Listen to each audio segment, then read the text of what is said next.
আসসালামু আলাইকুম বন্ধুরা, welcome back to my channel cooking queen চিনসু। চলে আসলাম একটা নতুন রেসিপি নিয়ে। আমার আজকের রেসিপি চিকেন পিৎজা। পিৎজা কিন্তু আমরা সবাই কম বেশি অনেক পছন্দ করি, কিন্তু বাসায় বানানোটা অনেক বেশি ঝামেলা মনে করি। বাট আমার রেসিপিটি আজকে দেখলে আপনাদের কোনো রকমই কোনো ঝামেলা মনে হবে না। আমি খুব সহজ এবং অল্প উপকরণ দিয়ে বানানোর চেষ্টা করেছি। আশা করি আপনাদের এই ভিডিওটি অনেক ভালো লাগবে। তো চলুন বেশি দেরি না করে কিন্তু আমার আজকের রেসিপিটি দেখে নেওয়া যাক। আর অবশ্যই রেসিপিটি ভালো লাগলে কিন্তু আমার চ্যানেলটি সাবস্ক্রাইব করতে ভুলবেন না। তো চলুন শুরু করা যাক। তো প্রথমেই আমরা যেটা করব সেটা হচ্ছে আমরা চিকেনটা ম্যারিনেট করে রাখবো। তো এখানে আমি ছোট ছোট পিস করে হাড় ছাড়া মুরগির মাংস নিয়েছি। তো দেখতেই পাচ্ছেন একদম কিন্তু ছোট ছোট পিস করে কেটেছি। তো এমন পিস করে কাটতে হবে মুরগির মাংসটা। তো এটা আমি কিন্তু মুরগির ব্রেস্টের পিস নিয়েছি। তো এখানে আমি দিয়ে দিলাম স্বাদ মতো নুন, দিয়ে দিলাম আধা চা চামচের মতন হলুদের গুঁড়ো, দিয়ে দিলাম আধা চা চামচের মতন ধনিয়ার গুঁড়ো, দিয়ে দিলাম জিরার গুঁড়ো আধা চা চামচ, চিলি ফ্লেক্স দিয়ে দিলাম সামান্য পরিমাণ, আর আধা চা চামচের মতন দিয়ে দিলাম গোলমরিচের গুঁড়ো, দিয়ে দিলাম অরিগ্যানোর সামান্য পরিমাণ, আর এখানে দিয়ে দিলাম আমি আধা চা চামচের মতন সয়া সস। অবশ্যই কিন্তু সয়া সসটা ইউজ করতে হবে। আর এখানে দিয়ে দিলাম আধা চা চামচের মতন ভিনেগার, দিয়ে দিলাম 1 চা চামচের মতন টমেটো সস, আর এখানে দিয়ে দিলাম মরিচের গুঁড়ো আধা চা চামচ, আর দিয়ে দিলাম এখানে 1 চা চামচের মতন আদা রসুন বাটা।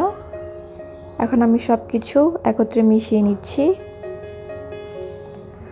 তো অবশ্যই কিন্তু মুরগির মাংসটা আগে থেকে ম্যারিনেট করে রেখে দিতে হবে ফ্রিজে, নর্মাল ফ্রিজে, তাহলে কিন্তু চিকেনটা খেতে অনেক ভালো লাগে।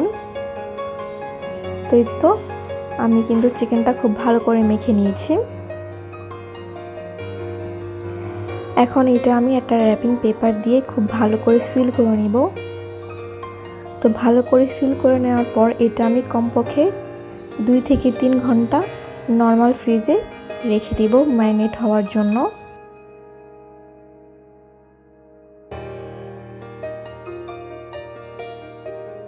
তো পরের ধাপে চলে যাচ্ছি। তো এখানে আমি একটা মিক্সিং বোল নিয়ে নিয়েছি। তো এখানে আমি পিৎজার ডোটা তৈরি করব। তো এখানে আমি দিয়ে দিব 3 কাপ পরিমাণ সমান সমান করে মেজারমেন্টে মাপা ময়দা দিয়ে দিলাম। আর এখানে দিয়ে দিলাম স্বাদ মতো নুন, আমি 2 চা চামচের মতন ইউজ করেছি। আর এখানে দিয়ে দিলাম 2 চা চামচের মতন চিনি। আর এখানে দিয়ে দিব গুঁড়ো দুধ, এটাও আমি 2 চা চামচের মতন দিলাম। আপনারা চাইলে একটু বেশিও দিতে পারেন বা কমও দিতে পারেন। তারপর বন্ধুরা এখানে আমি যেহেতু 3 কাপের মতন মেজারমেন্টে মাপা ময়দা ইউজ করেছি, তো এখানে আমি 3 চা চামচের মতন ইস্ট ব্যবহার করব।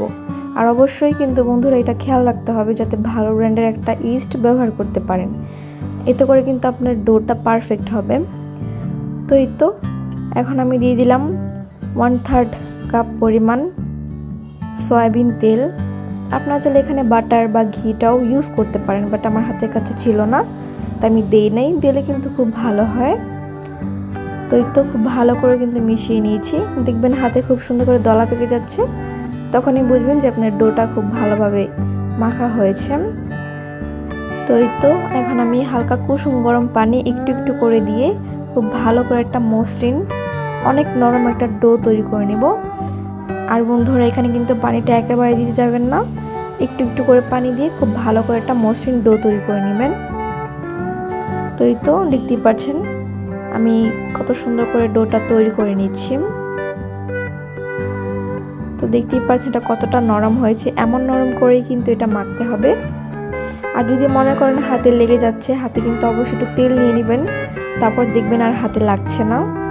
তারপর আমি এটা খুব ভালো করে উপরটা সিল করে দিব র্যাপিং পেপার দিয়ে, যাতে বাইরের যে আবহাওয়াটা সেটা যাতে ভিতরে প্রবেশ না করতে পারে, না হলে কিন্তু ফুলবে না ডোটা। তো এটা আমি খুব ভালো করে একটা গরম জায়গায় রেখে দিব, তাহলে খুব ভালো করে ডোটা ফুলে একদম সেট হয়ে যাবে।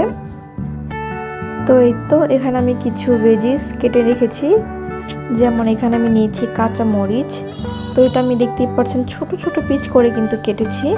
আর এখানে নিয়েছি ক্যাপসিকাম, আমি রেড কালারটা নিয়েছি, আপনারা চাইলে গ্রিন ইয়েলো নিতে পারেন, কোনো সমস্যা নেই। আর এখানে নিয়েছি পেঁয়াজ আর নিয়েছি টমেটো, ছোট করে কেটে নিয়েছি সব কিছুই, আমি দেখতেই পাচ্ছেন। এইভাবে করে আপনাদেরও কেটে নিতে হবে। তো এই তো অপরদিকে আমি এখানে যেই চিকেনটা ম্যারিনেট করে রেখেছিলাম সেটা কিন্তু আমি 3 ঘন্টা পর বের করে নিয়ে এসেছি ফ্রিজার থেকে। এখন এটা আমি রান্না করে নিব। তো চুলায় আমি একটা ফ্রাই প্যান দিয়ে দিয়েছি, আর এখানে দিয়ে দিলাম রান্নার রেগুলার তেল, সয়াবিন তেল, আপনারা চাইলে এখানে বাটার ইউজ করতে পারেন। তো এই তো আমি এখন চিকেনটা দিয়ে দিব।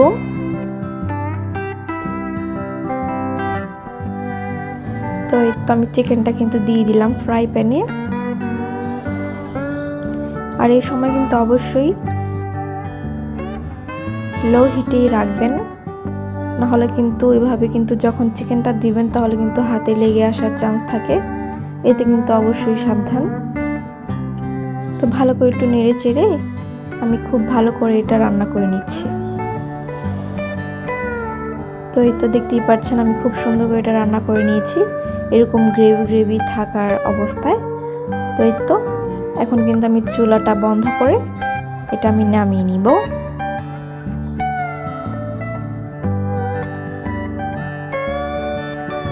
অপর দিয়ে কিন্তু আমার পিৎজার ডোটাও কিন্তু একদম পারফেক্ট সেট হয়ে গিয়েছে, দেখতেই পাচ্ছেন এটা কিন্তু একদম ফুলে টইটুম্বর। তো দেখতেই পাচ্ছেন এটা কতটা সুন্দরভাবে ফুলেছে আর কতটা পারফেক্ট হয়েছে, দেখতেই পাচ্ছেন। আর এতটা সফট কি বলবো। তো আপনি যদি আমার রেসিপিটি A to Z ফলো করেন, আপনিও কিন্তু রেস্টুরেন্ট স্টাইলে এরকম একটি পিৎজা তৈরি করতে পারেন, আর সবাই কিন্তু খেয়ে অনেক প্রশংসা করবে, আমি আপনাকে গ্যারান্টি দিয়ে বলছি। তো এই তো আমি কিন্তু অন্য একটা পাত্রে নিয়ে নিলাম, এখন এটা খুব ভালো করে একটু লম্বা আকারে দিয়ে নিচ্ছি।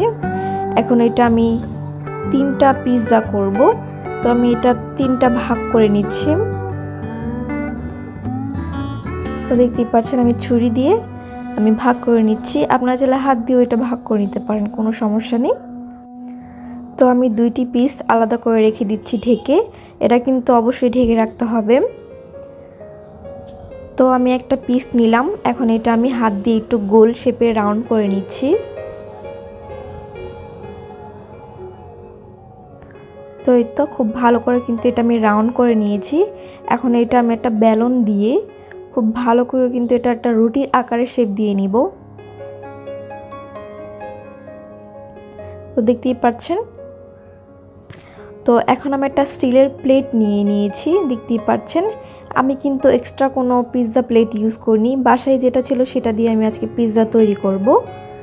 তো আমি প্লেটের উপর কিন্তু অয়েল ব্রাশ করে দিয়েছি, এটা কিন্তু অবশ্যই করতে হবে, না হলে কিন্তু যখন পিৎজাটা আপনি ওভেন করবেন তখন কিন্তু এটা উঠতে চাইবে না। তো অবশ্যই কিন্তু এই কাজটা অনেক ইম্পর্টেন্ট।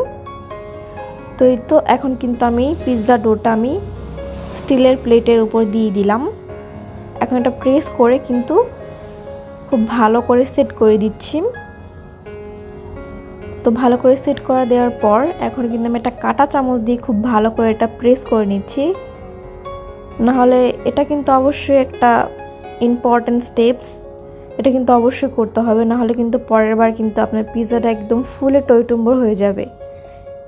অবশ্যই একটু কাঁটা চামচ দিয়ে প্রেস করে দিবেন। তো এই তো এখন হয়তো আমি কেচাপ দিয়ে দিলাম, মানে টমেটো সস, একটা চামচের সাহায্যে খুব ভালো করে সব দিকে আমি ছড়িয়ে দিলাম। এখন এখানে দিয়ে দিলাম আমি মজরেলা চিজ। তো পিৎজার কিন্তু টেস্টি আসে এই চিজে, তো এই চিজটা কিন্তু বেশি দিতে হবে, না হলে কিন্তু পিৎজা ততটা বেশি মজা লাগবে না। তো এখানে আমি যে চিকেনটা রান্না করে রেখেছিলাম সেটা কিন্তু আমি খুব ভালো করে দিয়ে দিচ্ছি। তো আমি সব জায়গায় কিন্তু খুব ভালো করে চিকেনগুলো দিয়ে দিয়েছি। এখন এতে আমি আরও কিছু টপিংস ব্যবহার করব, যেগুলো আমি কেটে রেখেছিলাম। প্রথমে দিয়ে দিলাম আমি টমেটো, এটা আমি খুব ভালো করে চিকেনের মতনই ছড়িয়ে দিব সব জায়গায়। তারপর এখানে দিয়ে দিলাম আমি অনিয়ন, মানে পেঁয়াজ, এটা আমি খুব ভালো করে দিয়ে দিচ্ছি সব জায়গায়। আর এটা কিন্তু করতে আমার খুব ভালোই লাগছিল। তারপর এখানে দিয়ে দিলাম আমি ক্যাপসিকাম। আর বন্ধুরা এই ক্যাপসিকামটা কিন্তু আমার বাসারই, মানে আমি বাসায় গাছ লাগিয়েছিলাম, তাতে আমার 2টার মতন ক্যাপসিকাম হয়েছিল, আমি সেটাই ব্যবহার করেছি। আর বন্ধুরা এখানে ভুলবশত আমি কাঁচামরিচটা আগে দিয়েছিলাম, ভাবলাম মজরেলা চিজ দিয়ে তারপর ওপর দিলে খুব সুন্দর লাগবে। তো প্রথমেই আমি দিয়ে দিলাম এখানে মজরেলা চিজ, একটু বেশি করে দেওয়ার চেষ্টা করবেন, এতে করে কিন্তু খুব মজা লাগে। তারপর আমি দিলাম এখানে কাঁচামরিচ। তো দেখতেই পাচ্ছেন কাঁচামরিচটা দেওয়ার পর কিন্তু কতটা সুন্দর লাগছে পিৎজার ডিজাইনটা। তো এই তো বন্ধুরা আমার পিৎজা কিন্তু ডান, কতটা সুন্দর লাগছে দেখতেই পাচ্ছেন। তো এখন এটা আমি নিয়ে যাব ওভেনে বেক করতে। তো এই তো আমি এখানে টেম্পারেচার 100-এ রেখে আমি এটা 20 মিনিটের জন্য বেক করে নিব। তো এই তো আমি ওভেনের ভিতর পিৎজাটা দিয়ে দিলাম। এখন আমি এটা 20 মিনিট পরেই এটা ওপেন করব।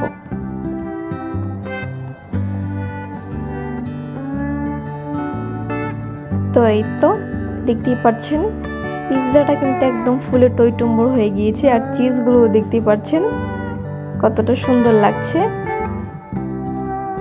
এখন আমি এটা বের করে নিচ্ছি। So pizza is ready. তো দেখতেই পাচ্ছেন পিৎজার লুকটা কতটা সুন্দর এসেছে।